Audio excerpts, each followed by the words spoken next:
여러분 안녕하세요. 부동산 부두칠성 김하현쌤입니다. 화해인의 민박 56일째 체험을 시작하겠습니다.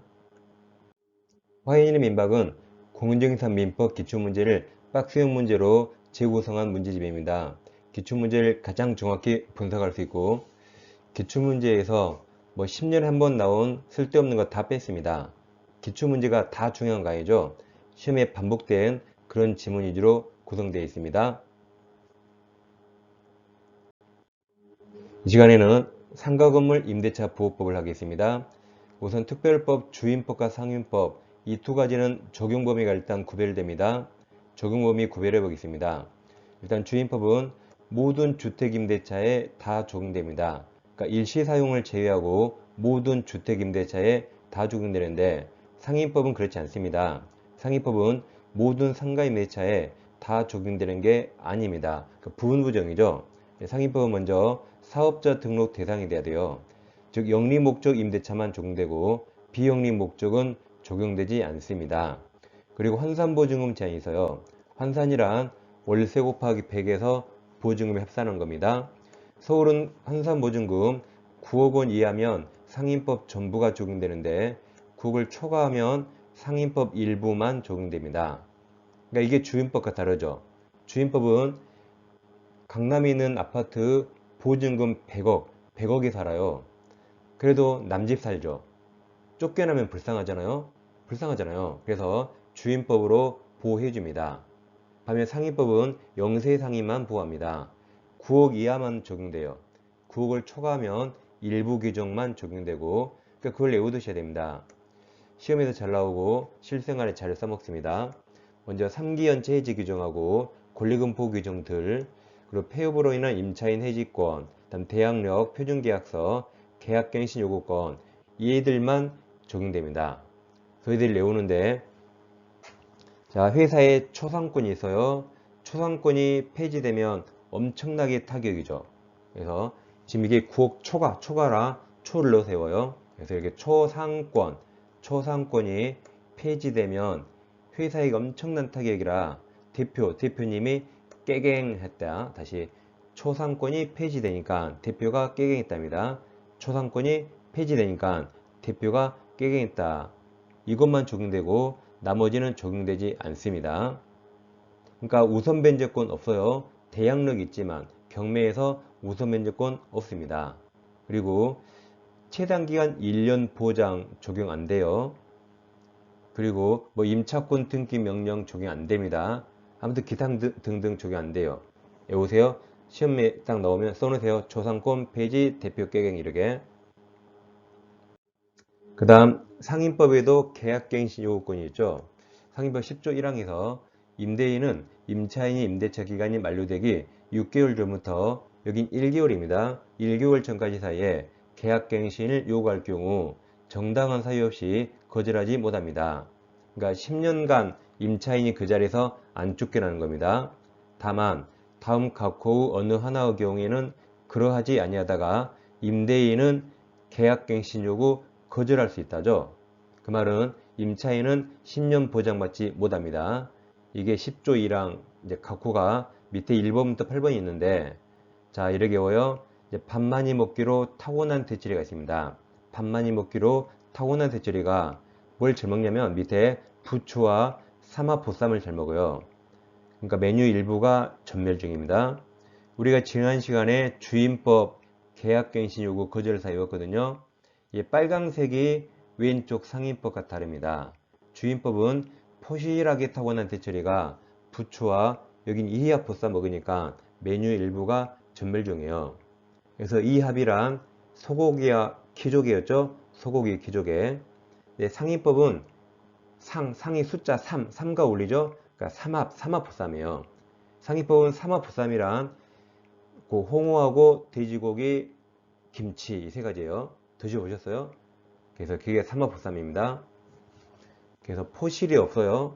그리고 2기 연체가 아니라 3기 연체입니다. 나머지 똑같습니다. 다시 한번 규정 보겠습니다. 얘들은 이 두 가지 다 작년에 다 시험에 나왔어요. 주임법에도 나오고 상임법에도 나왔습니다. 꼭 외워두셔야 돼요. 2차 과목 중개사법에 나올 수 있습니다. 자, 이게 타고난 대처리가 부추와 삼합보쌈 먹으니까 메뉴 일부가 전멸 중인데, 이제 7호, 7번이 타고난 대출입니다. 7번, 임대인이 다음 항목에 어느 하나에 해당한 사유로 목적 건물의 전부터는 일부입니까? 대부분입니까? 대부분을 철거 재건축입니다. 감옥, 임대차 계약 체결 당시 공사 시기 및 소유권을 포함한 철거 또는 재건축 계획을 임차인은 구체적으로 고지하고 계획에 따른다. 즉 최초로 임대차 할 때 나는 3년 후에 철거해야 됩니다. 들어오실래요? 라고 고지했어요. 나가야겠죠. 남옥, 건물이 노후 훼손 또는 일부 매실되는 등 안전사고 우려가 있다. 이게 난이요, 난. 이게 멀리서 보면 난자로 보인 난. 다음 타목이 다른 법령, 타법령에 따라 철거 또는 재건축이 이루어집니다. 이게 타고난 대철입니다. 타고난 대철이. 다음 2호가 임차인이 거짓이나 그 밖에 부정한 방법으로 임차, 이게 부추예요. 1기가 3기 연체. 3호, 서로 합의하에 임대인이 임차인에게 상당한 보상했다. 그래서 1, 2, 3이 부추와 삼합보쌈, 1, 2, 3이 부추와 삼합보쌈. 다음 4번, 5번, 6번이 전부터는 일부예요. 4번, 임차인이 임대인 동의 없이 무단으로 목적 건물의 전부터는 일부를 무단 전대입니다. 5호, 임차인이 임차한 건물의 전부터 일부를 고의 또는 중대한 과실 파손입니다.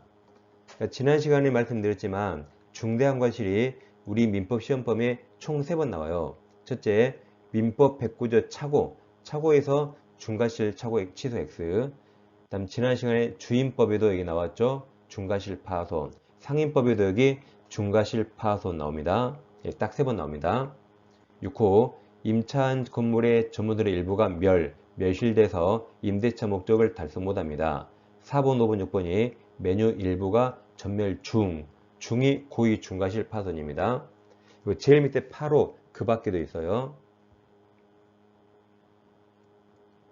자, 이제 문제 풀어보겠습니다. 1번 상임법 설명 옳은 겁니다. 기억 서울에 있는 상가 건물을 그럼 보증금 4억 원에 월세 450만원이네요. 그럼 월세 곱하기 100을 하면 4억 5천이고 보증금 합산하면 8억 5천이라 9억 이하입니다. 환산 보증금 9억 이하예요. 따라서 그 아랫줄에 이 법이 전면적으로 다 적용된다. 맞았습니다. 9억 이하라 전부 다 적용됩니다. 니은 임차기간을 2년으로 정한 임대차는 그 기간 2년이죠. 그러니까 최단기간 1년 보장되지만 최장업적 2년 약정하면 2년 유효예요.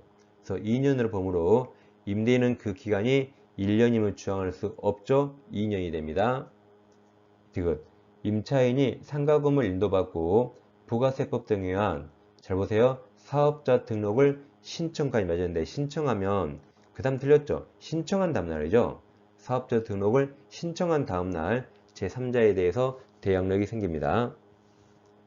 리을 상가 건물 인도와 사업자 등록 요건을 구비한 임차인이 그 다음 폐업 신고를 하였다. 그러니까 사선을 끊어요. 그럼 폐업 신고하였다. 여기서 이제 대항력 소멸했습니다. 소멸했어요. 다음 하였다가 다시 같은 상호 및 등록번호로 사업자 등록하였다면 그럼 이 다음날 0시에 새로운 대항력이 생깁니다.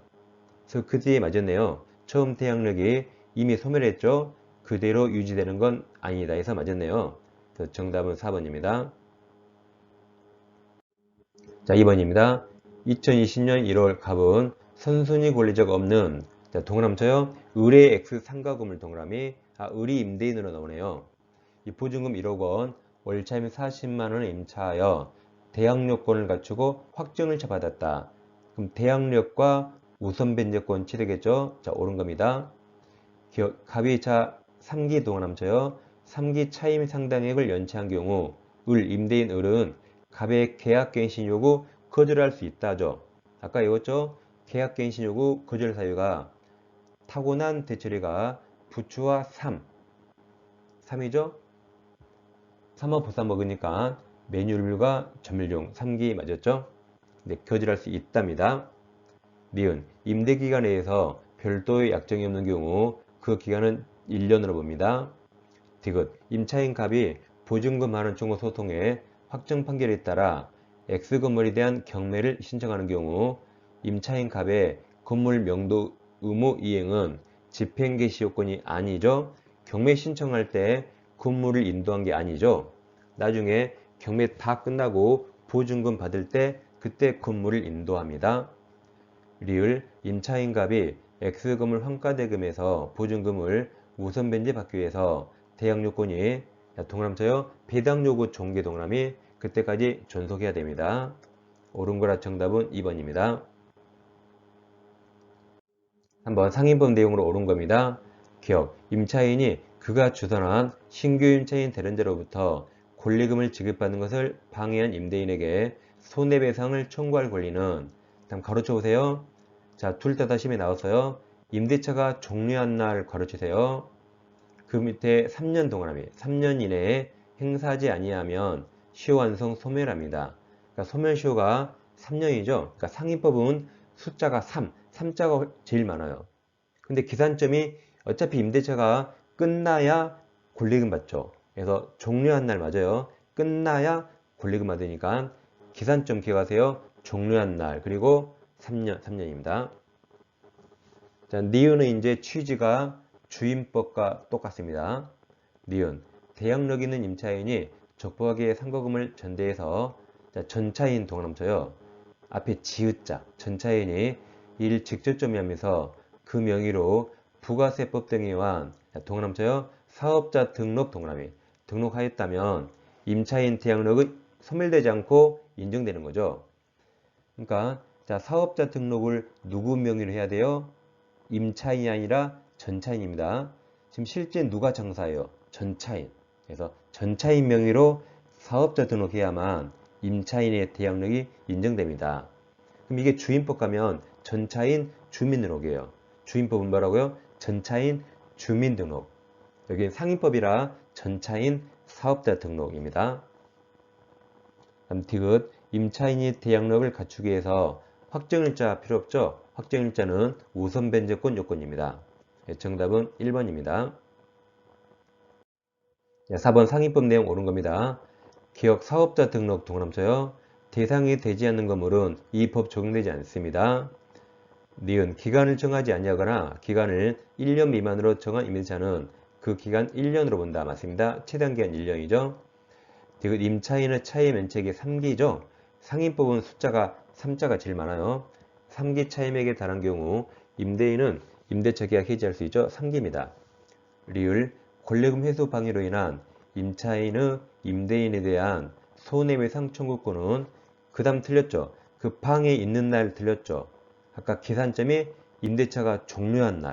임대차가 끝나야 권리금 받죠. 종날로부터 다음 3년 동안 3년을 맞았네요. 3년 이내에 행사하지 않으면 시효완성 소멸합니다. 정답은 2번입니다. 자, 마지막 5번입니다. 갑은 2021년 2월 1일 서울특별시에 위치한 동남초보입니다. 을소유 X상가 건물 동남쳐요. 을이 임대인이네요. 건물에 대해서 보증금 5억 원, 월차임 500만 원으로 임대차익을 체결하였다.